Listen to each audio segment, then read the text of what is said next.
An update to a story we first brought you over the weekend. Tonight, a Washington County nightclub is shut down, a place the sheriff calls an ongoing trouble spot. A judge signed an order late this afternoon to arrest the longtime owner of the business.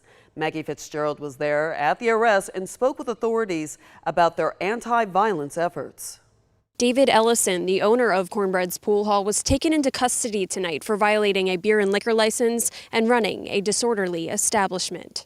Tonight, Sheriff Joel Cochran and Washington County deputies carried out a warrant for 75-year-old Ellison at his home in Tennell. This comes less than a week after 2 people were shot at his business. People in the neighborhood in the community were complaining about it. People didn't feel safe because of the ongoing violence at this location. So here we are today. But this is not the first time Cochran has approached Ellison about the violence. Year and a half so, I went personally. I talked to he and his family and talked about the concerns of this establishment and gave them some very encouraging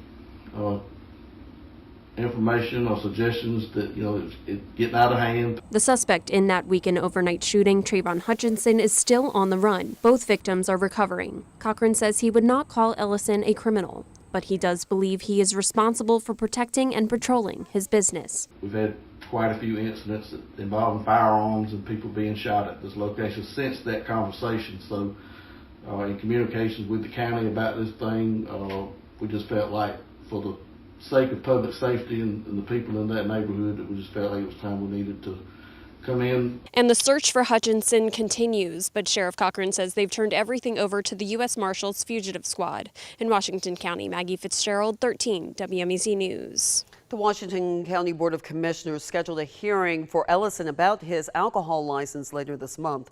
Sheriff Cochran says this arrest was a Superior Court action, so it's separate from that hearing.